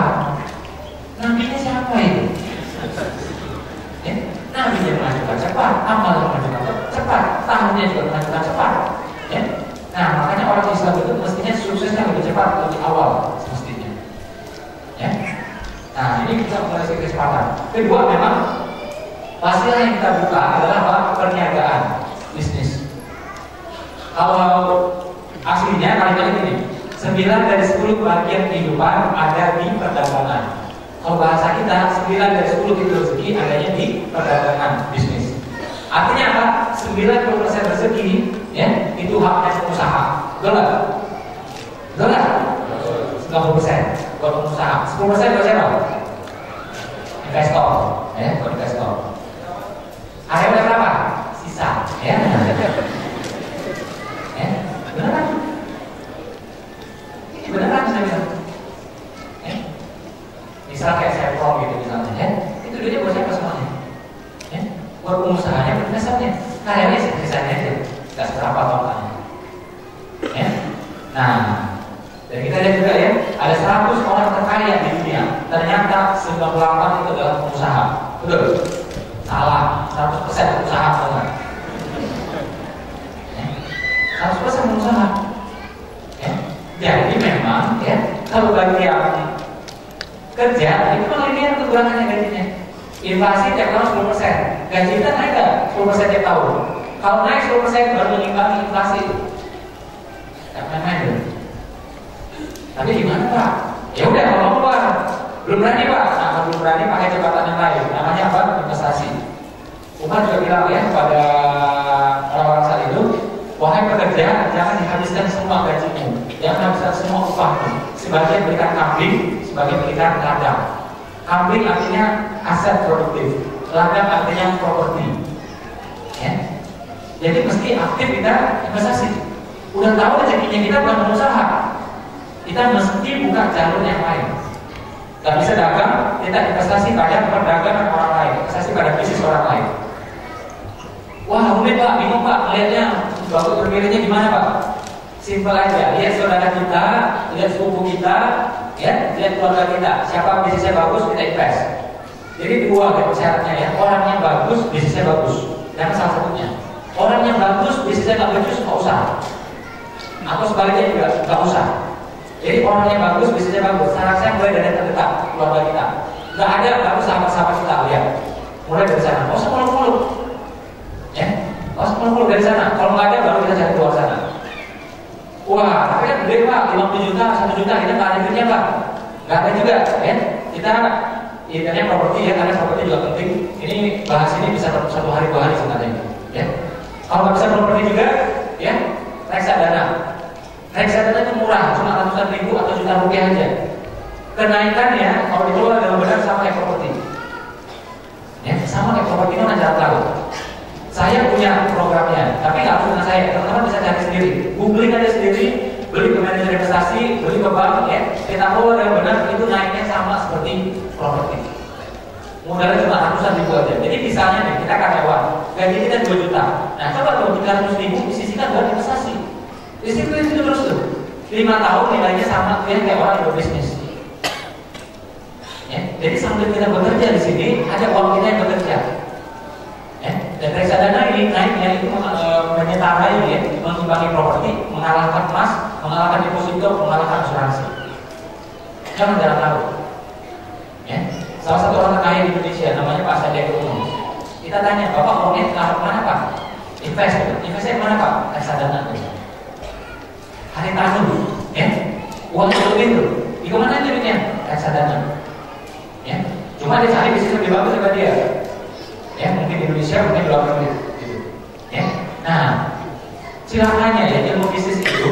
Kalau ilmu bisnis itu orang nyampaikan kemana-mana. Ya, kelola entrepreneurship, wirausaha, semuanya. Begitu berhasil, makin cerita lagi, makin kuat lagi. Tapi investasi itu rata-rata orang diam semuanya. Begitu dia berhasil, dia makin diam. Itu berhasil, dia makin diam. Saya kasih tahu di sini saya bilang, ya, investasi itu simpel aja. Mulai dari bisnis saudara Anda, saudara sepupunya, atau keluarga Anda, atau sahabat Anda, nggak ada juga, hanya reksadana. Ya. Nah, nanti bisa dicari di Google reksadana seperti apa. Ya, kalau yang nanti mau lewat saya juga boleh, tapi nggak harus. Ya. Saya itu kenapa saya buka programnya? Karena saya itu hanya reksadana. Saya itu, ya, alhamdulillah punya dana itu ya lumayan gitu ya. Di reksadana itu lumayan miliaran gitu. Saya itu udah biasa masuk keluar itu saya tahu timingnya. Hubungan saya dengan investasi udah bagus, saya nggak pakai biaya. Nah, ketika saya masuk itu, saya pengen teman-teman lain itu masuk. Gitu. Wah, tapi syariah Pak, syariah nggak itu Pak? Fatwa MUI-nya ada, Dewan Fatwa Syariahnya juga ada. Kalau saya udah nggak mikir lagi. MUI itu dipintar bersaing dengan saya. Dewan Fatwa Syariah juga ada Pak Safi Antonio, ada macam-macam semuanya. Apa yang saya mikir lagi coba? Kalau orang ngelutuk itu, saya adu aja gimana gitu kira-kira? Ya? Mereka ini ngerti ilmu fikihnya dari asal riset sampai kelompok gitu. Sekarang cuma nyotok-nyotok aja gitu. Nah, saya kayak gini ya terus terang. Nah, Dewan Fatwa Syariah mengizinkan, MUI mengizinkan. Ada namanya reksadana syariah. Pilihnya ini. Saya semuanya syariah, saya pilih. Ya, karena kalau nggak syariah, dia putar duitnya kemana-mana. Dia beli itu sama punya rokok, bir, hiburan malam, semuanya beli. Nah, kalau reksadana syariah enggak. Ya, dan syarat-syarat yang lainnya. Terus kalau masuk kayak gitu boleh nggak? Pas murah beli, pas mahal jual, boleh nggak? Boleh nggak? Sama saya tanya. Ada properti murah, kita beli boleh nggak? Kita beli, kita tahan. Harganya belum naik, kita tahan. Pas harganya naik kita jual, boleh nggak? Sah. Seluruh ulama bilang sah. Reksadana juga sama. Ketika murah kita beli, tahan. Pas ada mahal kita lepas. Gitu. Nah, cuma memang reksadana ini hitungan itu harian atau mingguan, kecepatan yang berubahnya itu. Ya. Nah, makanya jarang orang yang punya ilmunya bisa akses itu jarang. Nah, saya karena dananya ya alhamdulillah lumayan gitu ya. Saya dapat data ini, saya tahu data ini dan saya bisa masuk ini gratis. Makanya saya masuk ke sini, saya ngajakin orang itu masuk itu aja intinya. Tapi bagi teman-teman yang misalnya kurang percaya, kurang yakin, apa pelajaran sendiri aja nggak masalah. Reksadana bisa didapatkan di bank, ya, bank tertentu atau manajer investasi. Beli di sana. Modalnya cuma ratusan ribu. Jadi kalau takut mulai dari ratusan ribu dulu aja. Ya. Nah, jadi mulai dari sana. Jadi tidak ada lagi alasan kita untuk miskin, tidak ada. Ya. Reksadana itu tiap tahun naiknya sekitar minimal biasanya ya diskor selama 11 tahun itu tiap tahun naik sekitar 25%. Jadi setara dengan properti. Kalau dikelola dengan baik bisa naik 50%. Ya. Itu bahkan mengalahkan properti. Ya. Nah, makanya teman-teman yang saya berharap teman-teman itu bisnis semuanya. Tapi banyak orang yang memang gak bisa bisnis, belum bisa bisnis dengan berbagai macam alasan. Betul. Dan saya gak bisa maksa. Hampir sama kayak kakak saya. Kakak kandung saya bertahun-tahun saya mau melakukan bisnis, nggak mau dia, nggak mau. Saya kasih 1 unit usaha saya nih, udah nih jalankan ya, saya bilang, ya. Untungnya sudah pasti, udah hafal di jalannya, dan untungnya lebih gede dari gajinya. Nggak mau juga nih. Memang dia bahagia kerja gitu. Ya udah, apa yang saya paksa hidup dia, ya. Dan tentu ada lebih itu jadi lebih baik tentu gitu. Nah, untung dia pintar, ya suami juga pintar. Makanya apa yang dilakukan? Dia udah terima gaji, investasi terus seperti itu sampai sekarang. Ekonominya juga bagus. Ya. Jadi tidak harus melalui bisnis, investasi juga bisa. Nah, sebenarnya investasi ini apa? Investasi juga pada bisnis orang lain sebenarnya. Reksadana itu juga bisnis orang lain. Kita bisa saham Indofood, kita bisa saham semuanya. Ya. Nah, jadi ini jembatannya. Melalui bisnis orang lain kita invest atau properti atau reksadana. Oke?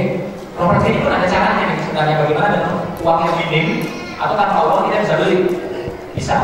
Tapi memang tagline-nya kita harus tagline pada bisnis. Ini kalau bahasanya ya agak lama, ya ini bisa 1 hari 2 hari bahasnya. Kalau teman-teman mau itu nanti ada training-nya Sabtu atau Minggu saya lupa, Minggu masalah, ya minggu depan saya juga pakai lagi. Kalau mau ikut, kalau nggak juga apa-apa. Ya. Intinya saya bilang mesti ada di bisnis. Kalau nggak kita mesti mainnya di investasi. Kalau nggak hasilnya kita nggak buka, sulit. Ya. Terakhir, next. Ya, sorry belum terakhir ya, belum. Ya. Ini Azim Renji ya, salah satu orang terkaya di India, ya salah satu orang terkaya di dunia juga. Itu ketika ditanya, Bapak rahasia suksesnya apa? Dibilang sama dia, dibilang gini, sesiapa yang berduha, maka mereka lah yang paling dekat dengan kemenangan. Itu kata Azim Renji. Dia seorang pengusaha muslim ya dari India. Next. Dan Pak Sandiaga Uno juga salah satu orang terkaya di Indonesia yang mengatakan duha ya. Dia rutin duha sejak SMA. Ini udah duha nggak tadi? Nah, tamat awal ya. Kalau yang menunggu mending duha dulu ya. Nah, paling 2 menit 3 menit aja gitu ya. Kalau 8 rakaat itu bisa paling ya 10 menit 12 menit gitu ya. Nah, jadi duha. Jadi kenapa Islam itu mestinya yang nggak boleh ada yang miskin? Karena Allah itu kasih ikhtiarnya juga, Allah juga kasih amalnya. Pengen hujan, ya ada sholatnya diatur gitu. Pengen duit, pengen harta, ada sholatnya namanya duha. Karena itu namanya duha, duit harta. Ya. Bukan kita sholat untuk duit. Seluruh amalan karena Allah. Fadilahnya itu, doanya itu, ngomongnya itu gitu. Rezeki dan semuanya itu. Ya. Seluruh amalan, zikir, sedekah, doa, seluruhnya semua untuk Allah gitu. Oke? Cuma ada namanya fadilah, kayak samping, kayak puasa. Kayak sampingnya apa? Fadilahnya apa? Sehat. Oke? Emosi stabil. Nah, itu fadilah namanya. Sholat tidak apa? Sehat. Emosi stabil. Ya? Dan meninggalkan kita dari kemiskinan, dari kerugian. Itu sholat. Ayatnya ada. Siapa yang meninggalkannya jauh dari kerugian, dia dalam sedekah, ya, baca Al-Quran, sholat. Ayatnya. Oke. Nah, jadi orang Islam itu mesti lebih kaya. Kalau kitab suci yang lain itu ngomong ya, orang kaya masuk ke surga persis seperti onta masuk ke lubang jarum. Artinya apa? Gak mungkin masuk surga. Itu ayatnya ngomong. Ayat yang lain. Ya, di Islam gak ada kayak gitu. Ayat mereka punya kayak gitu. Orang kaya masuk surga persis seperti onta masuk ke lubang jarum. Mustahil. Ya, Islam gak pernah ngomong kayak gitu. Ya. Jadi sebenarnya Islam itu harusnya dianjurkan untuk kaya. Ya, yang lain tidak dianjurkan. Oke? Next.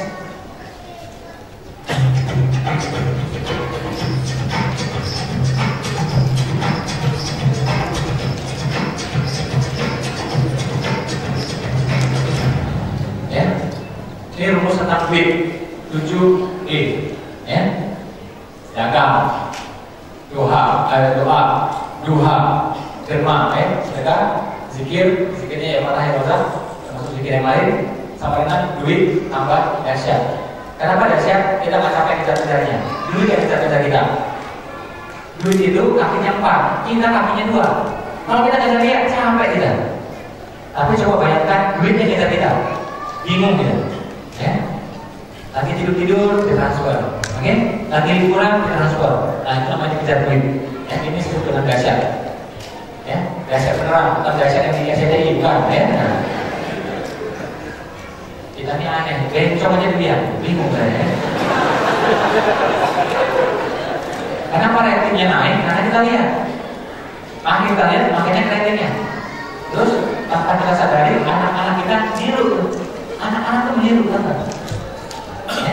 Kita tidak bisa kendalikan acara, kendalikan remote kontrol kita. Ya, mulai dari sana. Kecuali memang anak kita pengen bencong, apa namanya? Benar. Ya. Nah, jadi 7D, ya, 7D.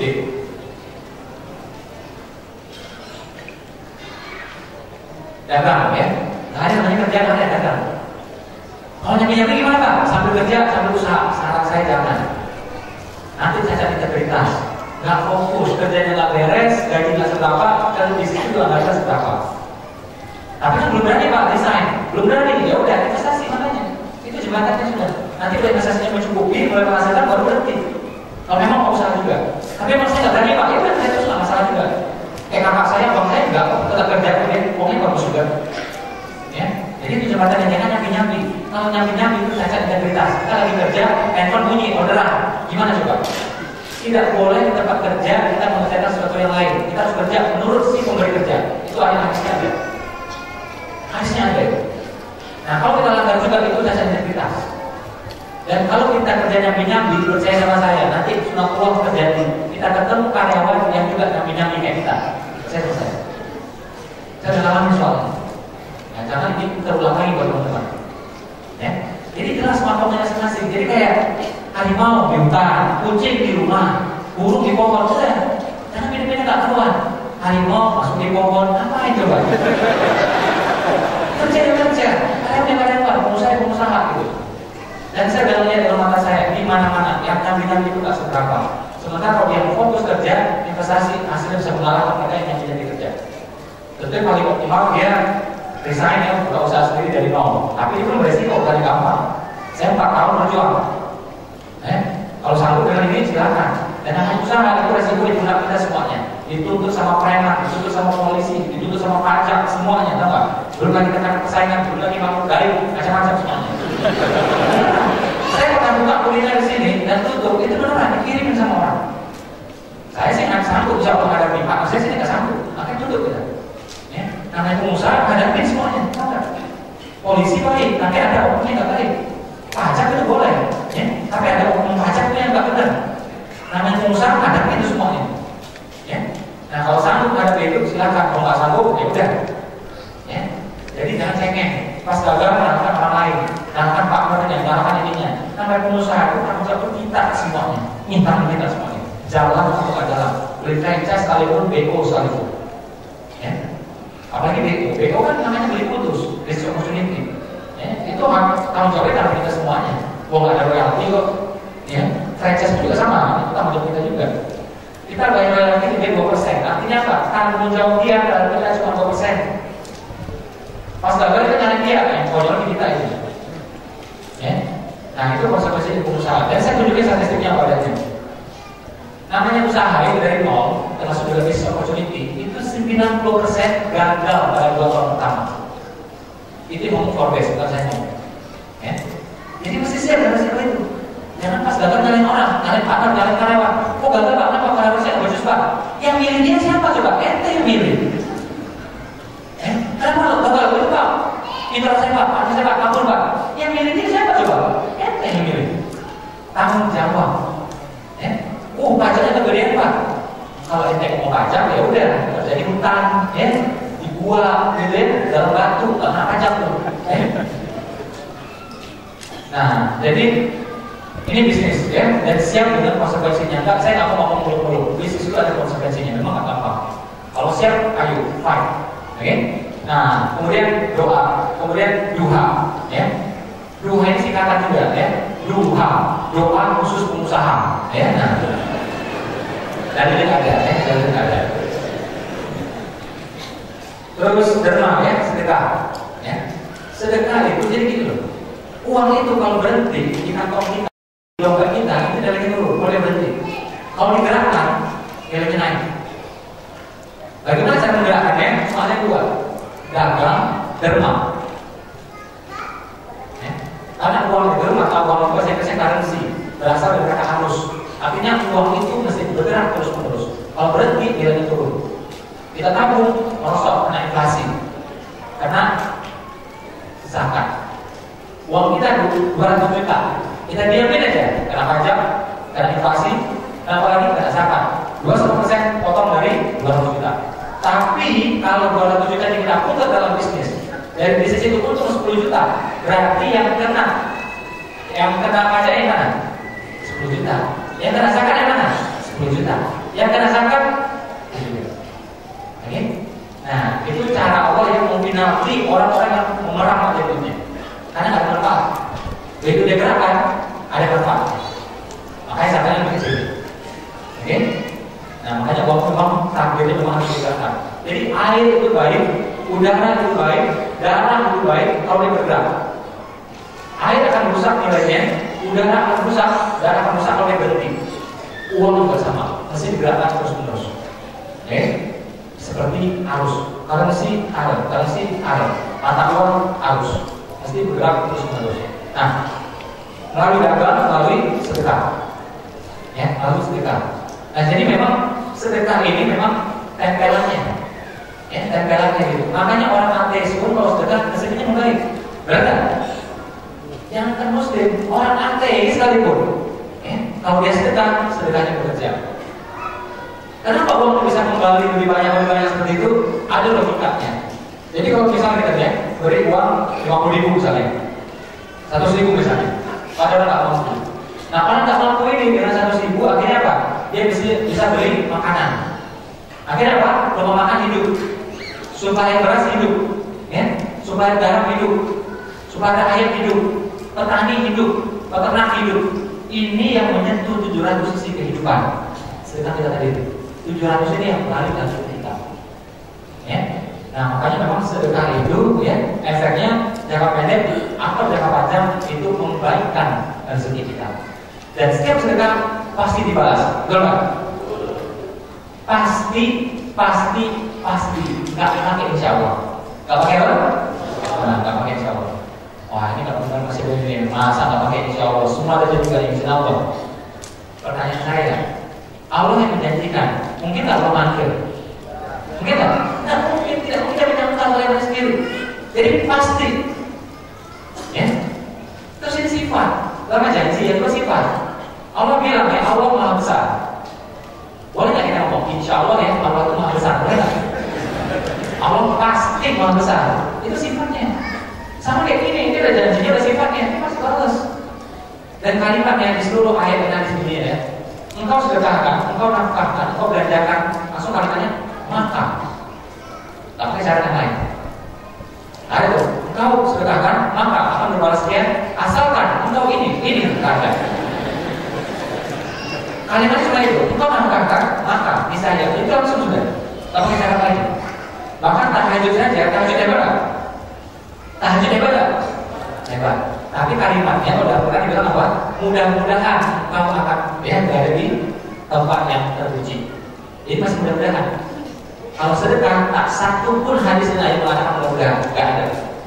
Engkau bersedekah maka mudah-mudahan aku akan balas, nggak ada. Benar? Kalau tahajud dia hanya bilang mudah-mudahan engkau akan diangkat ke derajat yang tempat yang terpuji. Bukan kita mengatakan tahajud tidak, tahajud punya panggilan tersendiri. Sedekah kayak gini. Karena apa sedekah biasa? Karena dia punya efek langsung ke horizontal. Vertikalnya dapat, horizontal juga dapat. Gitu. Makanya dahsyat. Dan setelah sesuatu yang punya horizontal, balasannya pasti. Kita nyakiti orang lain, pasti juga. Kita memaafkan orang, balasannya juga. Jadi segala horizontal itu pasti semuanya. Oke? Kalau yang lain itu masih ada lagi syarat-syarat yang lainnya. Oke? Memaafkan, silaturahim, memberi, senyum ke orang lain. Pokoknya horizontal itu pasti langsung. Double-doublean jadinya. Ya. Nah, berapa persen ideal saya? Idealnya tiap bulan itu 20%. Berapa persen? 20%. Kenapa 20%? Gak usah bantah, ikut aja dulu ya. Nah, kalau para sahabat itu 30%, 50% dan 99%. Kita mungkin bersatu, ya. Ya udah kita mulai dari dulu yang 20%. Itu tiap bulannya. Tapi yang sesekalinya kita mesti berani sedekah yang ekstrim. Apa itu ekstrim? Yang belum pernah dijabarin. Apa itu ekstrim? Yang bikin air mata kita tuh netes. Nah itu ekstrim. Contohnya, punya 2 mobil, 1 sedekahin.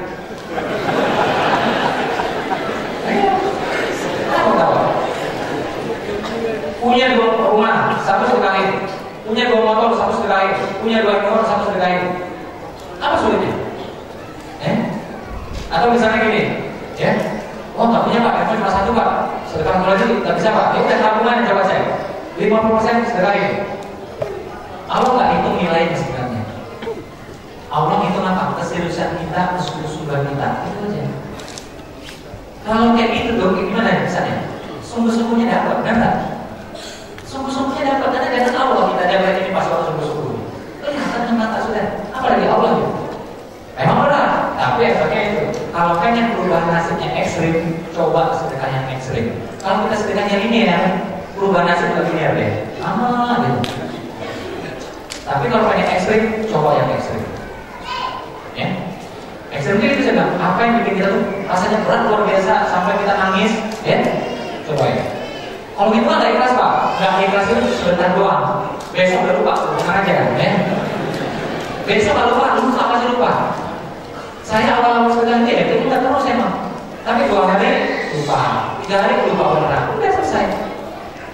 Kalau belum lupa juga gimana Pak? Nah, berarti sedekahnya masih sedikit. Coba diseringin, pasti lupa itu. Karena udah banyak kan? Nah, jadi lupa di mana? Orang kayak ingat terus karena baru sedekahnya baru sampai itu aja. Maka dia ingat terus sama dia. Ya, jadi dibanyakin aja. Ya. Dan saya juga kasih tahu di sini ya.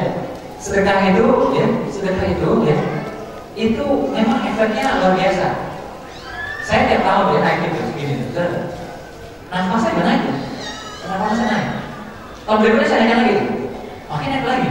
Tahun berikutnya saya naik lagi, makin naik lagi. Itu pengalaman saya. Saya waktu ngikutin guru saya. Saya tanya sama dia, sedekahnya berapa Pak? Saya ikutin tuh. Ya, saya jalan terus tuh. Akhirnya jalan terus tuh bisa ternyata. Ya. Nah, jadi sambil kita ikhtiar melalui bisnis atau investasi, sedekahnya mau dipegang juga. Ya, 20% yang rutin, ya sesekali mesti berani yang ekstrim. Handphone kita, nah, oke, punya laptop, 1 desktop, udah desktop sekali. Ya, ini itu namanya kurban.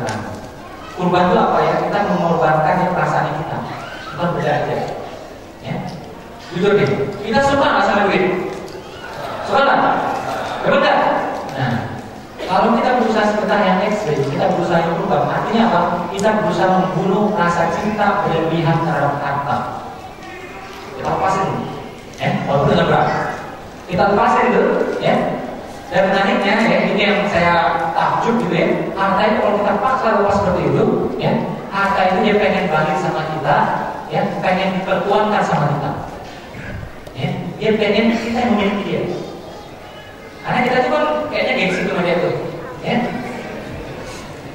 Ya, kita nggak butuh sama dia tuh, ya kita lepasin tuh. Dia justru makin pengen dimiliki sama kita. Karena harta itu pengen dimiliki sama orang yang Tuhan yang baik, ya Tuhan yang baik. Nah, berusaha kita melepaskannya, makin balik dari semuanya. Ya, itu efek dari sedekah yang ekstrim.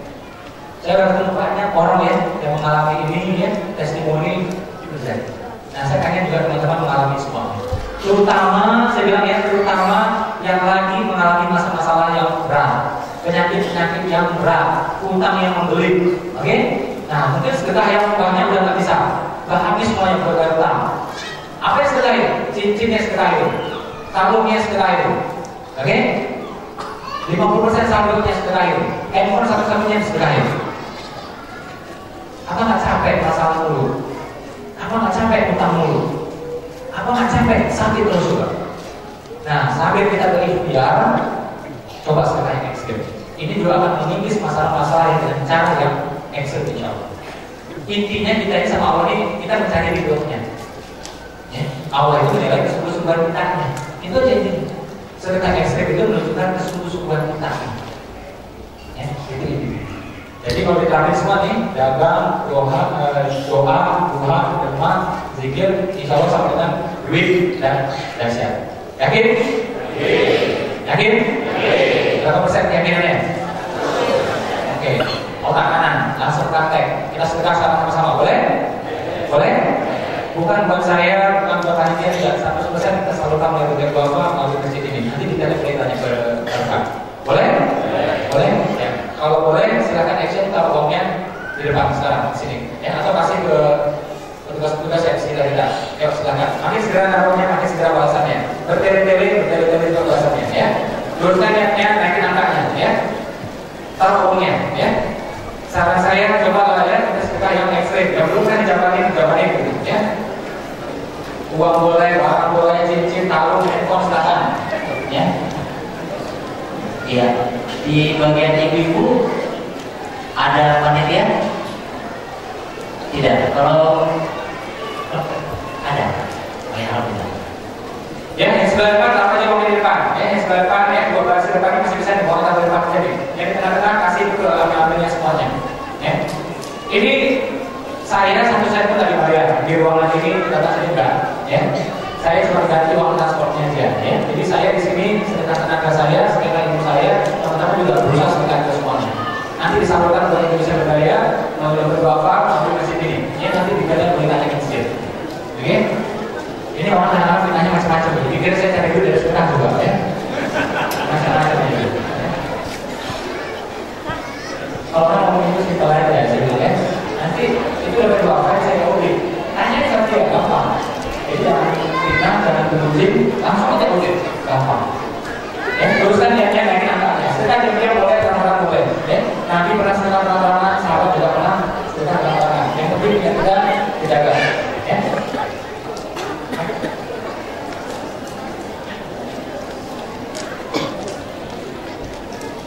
Sedekah dia boleh, sedekah orang boleh. Yang boleh apa? Dia tak sedekah, gitu ya. Nah, ngomong duduk gitu aja. Nah, hukumnya sedekah itu bersegera agar kita terhindar dari bala. Oke? Nanti bagi teman-teman yang belum bergabung sama saya, boleh gabung di Twitter saya atau Facebook saya. Silakan follow Iqorai, ya. Atau ketik aja nama Info Santosa. Banyak akun-akun yang muncul, ya. Ada akun yang asli, ada akun yang palsu. Mana akun yang asli? Yang followernya paling banyak, yang asli. Ya.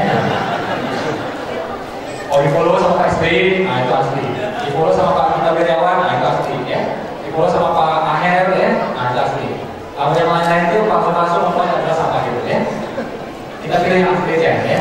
Follow ke Iqorai atau yang Facebook silahkan gabung di sini kajian rezeki.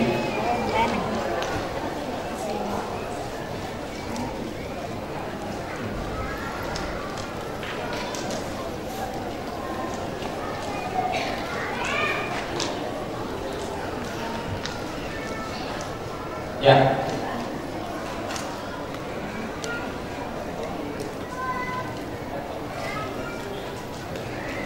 Oke, untuk Balikpapan ya, spesial saya bawakan Al-Quran saya, ya. Kita mulai lah, ya. Berapapun yang kita dapat dari Al-Quran ini, 100% kita masukin sedekah. Ambil contoh nanti terbeli 200.000 atau 2 juta atau berapa aja, uangnya 100% kita masukin ke sini buat sedekah semuanya. Jadi bukan buat saya, bukan buat panitia, 100% untuk sedekah semuanya. Ya, saya doain yang minimal yang punya aturan ini ya dapat tangan saya minimal kayak gitu lah. Ya, tapi yang jelas mudah-mudahan saya doain juga rezekinya lebih baik daripada saya. Ya, minimal sama dengan saya, kalau bisa lebih daripada saya. Ya, dan juga dimudahkan acara-acaranya. Oke, kalau saya lepas nih dengan harga 200.000, kalian mau nggak kira-kira? Nggak harus sekarang, besok boleh. Karena udah nggak bisa sekarang ya. Nah, besok boleh. Ya, besok boleh. 200.000 ada mau nggak? Ada lebih 200.000? Berapa? Berapa? 1 juta. Ada lebih dari 1 juta? 1,5? Berapa? Kalau barter nggak bisa ya, harus pakai tunai ya. Nanti 2 kali repot ya. Kalau perlu ditambahin setelah duit, handphone. Berapa tadi? 1,5. Ada lebih dari 1,5? Luruskan niatnya naikin angkatnya. Usman pernah melakukan lelang, Ali pernah melakukan lelang. Yang penting jadi kejaga, ya. 2 juta. Kita lebih dari 2 juta? 2,5? 2,5. Ada lebih dari 2,5? 3 juta. Ada lebih dari 3 juta?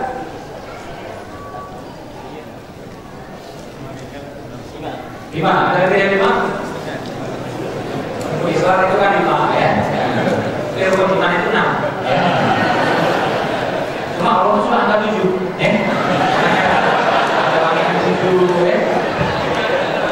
Bumi juga 7 lapis, surga juga 7 lapis ya. Neraka 7 lapis juga ya. Angka kalau sering sudah angka 7 oke. Ada yang lebih? Berapa tadi? 5 ya? 5. Ada yang lebih dari 5? Mungkin 5,5, mungkin 6 yang lain. Besok boleh ya, besok boleh. Mau urunan sama teman juga boleh, patungan juga boleh. Ya, ada yang lebih dari 5? Katanya kartip nih, kaya-kaya ya. Berapa? 7. 7. Ada yang lebih dari 7? Ya? Ada yang lebih dari 7? Allah suka angka 7 ya. Tapi kalau boleh yang Musa, boleh yang Isa itu 12. Jadi itu 12 sama air. Itu pokoknya keluar dari sama air. Oke, boleh ya. Ada yang lebih dari 7? Di belakang tuh ada nggak? Foto-foto aja ya. Katakan dalam ya. Jadi bapak-bapak ada yang lebih dari 7? Ibu-ibu, bapak ada? Coba kamu istrinya soalnya ya. Ada yang lebih dari 7? Luruskan yang naikin angkanya. Kalau yang ini sudah besar, amal itu membesar, uang yang kecil. Saya sebuah acara waktu itu ada yang berani ya, itu luar biasa. Mereka sedang luar biasa. Ya, di acara saya waktu 150 juta sekian maksudnya. Ya, bukan soal banyak uangnya, tapi soal kesungguhan-sungguhannya. Dia senang hati mengasih 150 juta itu, bukannya gampang. Akhir cicil aja tuh, 50 juta, 50 juta, 50 juta. Ya, nah, sungguh-sungguhnya. Ya, sampai juga untuk istirahat mobilnya. Oke? Nah, kesungguh-sungguhan Allah tidak nilai angkanya, tapi kesungguh-sungguhan kita itu. Nah, karena kesungguh-sungguhan itu terwujud ya dari angka. Ya. Oke? Kenapa kita ragu-ragu? Karena kita nggak yakin dibalas, kita nggak yakin dilipat gandakan. Kalau kita yakin, tentunya berani. Ya. Ada yang lebih dari 7? Apa? Ada yang lebih dari 8? Saya itu, ya, pengen nunjukin muslim itu kuat dan kaya. Dan yang paling penting apa? Dia yakin sama Allahnya. Ya, kalau orang yakin sama Allahnya, dia akan kecil. Saya kesini suka dilematis. Padahal kalian sama Pak SBY dengan saya baca buku. 20 tokoh penulis undang sama dia, termasuk saya. Undangannya datang 1 kali, saya nggak jawab. Datang lagi 2 kali undangannya. Masalahnya pada waktu sama saya tampil sama Linda di masjid sama Linda. Nah, panggilan Allah untuk panggilan presiden. Ya, tapi kalau orangnya kan sama Allahnya, ya udah. Bukan acara duit, bukan acara duit juga kita. Ya, mau acara sosial loh, ya kan? Justru acara sosial saya nggak berani geser. Kalau acaranya acara duit, saya geser apa salah gitu. Ya, acara sama Allah soalnya. Dan ribuan orang sudah janji mungkin datang pada hari itu. Kalau saya geser, ribuan orang saya kecewa. Nah, sama juga soal sedekah. Kita bukan yakin pada sayangnya, bukan Al-Qurannya, yakin sama Allahnya. Faktor lain adalah kecil. Ya, kalau kita berusaha kecilkan itu, Allah akan besarkan kita. Oke, ada yang lebih? Tadi berapa angka terakhir? 8. Apa? Ada lebih dari 8? Berapa? 10. Ada lebih dari 10? Ini bapak ini yang penting. 11. Ada lebih dari 11? 13. Ada lebih dari 13? Sehari semalam itu 17 rakaat. Ya?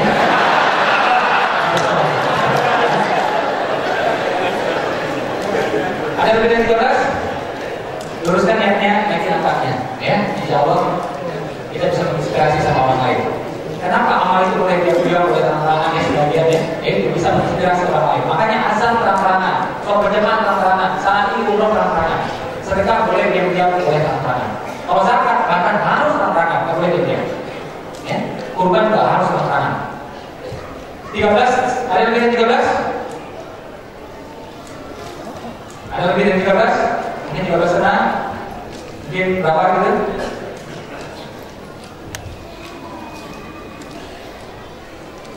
13 kali. Yang ini ada lagi. Ya. 15.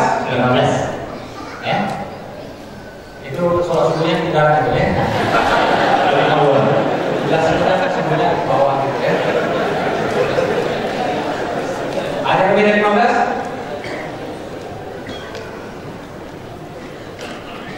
15, ya, luruskan jadinya nanti angkanya. Ya, yang belum bisa jadikan doa. Mudah-mudahan aku bisa angkat kayak gitu. Jadi doa. Jangan mau curiga, dapat dari mana itu? Itu pengantar rezeki, tau nggak? Ya, dan mungkin curiga sama orang lain itu pengantar rezeki. Ya. Ada yang lebih dari 15 tadi? 17. Nah, berarti nggak dua ya? Oke, masih lagi 17 rakaat ya. Ada yang lebih dari 17? Ya? Ada yang lebih dari 17? Ini kalau dua tuh ya 19 ya. Kalau tambah tahajud berapa? Berapa? 18. Kalau yakin sudah besar, apapun besar, semua yang kecil. Waktu saya berhaji, ada bapak-bapak, sekelompok bapak-bapak umurnya 60, 70, 80, belasan orang kan? Sekelompok ini. Saya pergi ke Mina dan balik ke Mekah itu pakai apa? Pakai bis. Mereka pakai jalan kaki, mereka berjalan kaki. Saya nggak mau berdebat soal itu, ya. Tapi intinya bagaimana keyakinan yang besar luar biasa. Umur 60, 70, 80 orang, 80 tahun, belasan orang nih berangkat ke sana jalan kaki, puluhan kilometer, panas-panas, sesak-sesak.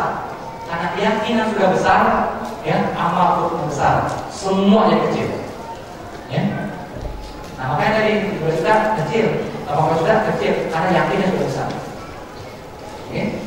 Yang tadi nama ragu, yakin masih kecil. Ya. Pikir, nanti kalau panas berapa, ya? Kalau tambah orang gimana, ya gitu, ya. Ada yang lebih dari 18? 18 satu kali? Gak nyesel nih, saya jarang-jarang di sini. Acara kayak gini yang belum tentu 2 tahun aja, 3 tahun belum tentu saya dengar, beneran. Ini kesempatan kali. Ada yang lebih dari 18?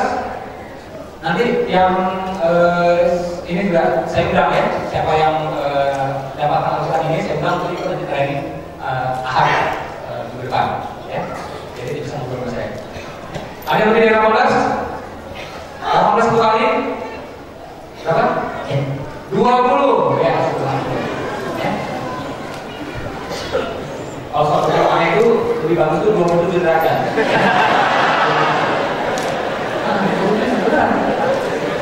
Ramadan juga ibaratnya katanya malam 27, ya. Tapi nggak boleh dari 20 dulu ya, 20 dulu ya. Ada yang lebih dari 20? Ya, mungkin 20 setengah atau 21 gitu ya. Ada yang lebih? 20 satu kali? 20 dua kali? Cancel nih. 20 3 kali. Sah? Sah? Oke, silakan Bu. Yang bilang aturannya. Ya, silakan dulu Mas di depan. Kita doain ya sama-sama beliau ini punya hajatnya apa gitu. Kira-kira punya hajat apa nih? Kita minta beliau ini di bawah soleh. Sebenarnya umurku itu Pak, takdiran saya buat mengumumkan Mama. Kemarin alhamdulillah sudah Bapak. Cuma ini saya mau surprise, saya mau kasih 20, kasih kurang 5 juta. Mudah-mudahan dengan ini besok saya dapat 25 juta. Keuntungan 20 juta itu saya kumpulkan dari usaha saya sendiri, bukan uang suami. Jadi bismillah, barusan saya SMS suami deal, saya transfer. Kita doakan ibu ini, keluarganya, nanti ini beliau bersama keluarganya bisa berumroh ya, dan bisa juga memberangkatkan ya, keluarganya juga berumroh. Dan kita juga kalau kita pengen doa ini dikabulkan, doakan doa orang lain. Ya, kita doakan juga mudah-mudahan yang di sini segera berumrohnya, segera juga berhajinya. Mekah itu dekat. Bagi seorang muslim dekat, Mekah itu dekat. Karena itu dari Allah Muslim. Jadi jangan berpikir Mekah itu jauh, jangan berpikir Mekah itu mahal. Itu haknya setiap muslim. Ya, jadi mesti berpikir seperti itu. Cara pasti ada. Ya, nah caranya kita cari dulu. Oke, terus nanti. Ya, terima kasih. Ya, saya doain ya, mudah-mudahan teman-teman juga yang lagi punya masalah, lagi punya utang ya, lagi orang yang kita saya seminar saya itu hampir semuanya punya masalah itu, benar nggak? Yang lagi utang, yang melilit-melilit pinggang gitu ya, ada sakit, putus-putus, dari ambang ini ya, ambang perceraian, ambang masuk penjara, benar kan? Nah itu baru datang gitu ya. Kalau ada normal, jangan datang biasanya. Itu baik-baik saja ya, nah dia di rumah gitu ya, gak ada masalah itu ya. 70% seperti itu. Saya seminar itu pas kali 2 kali, dan 2 kali ke seminar gitu ya, gak kemana-mana. Biasanya pola seperti itu. Ya nggak masalah, nggak apa-apa. Tapi yang paling penting harapnya itu bukan pada sayanya, bukan pada acara ininya, harapnya itu kepada Allah gitu. Nah materi tadi dari saya itu mengatakannya, ya dengan ini mudah-mudahan kita tambah yakin sama Allah. Sebesar masalah kita, bagi Allah tetap kecil, benar nggak? Sebesar-besarnya utang kita, bagi Allah tetap receh, benar nggak? Jadi tenang aja, tenang aja. Oke, itu saja materi dari saya. Karena saya tidak pesawatnya jam 12 lewat gitu ya, umur doanya juga mudah-mudahan lancar, tak macet gitu ya, bisa lihat pesawat yang cepat. Itu saja materi dari saya. Terima kasih.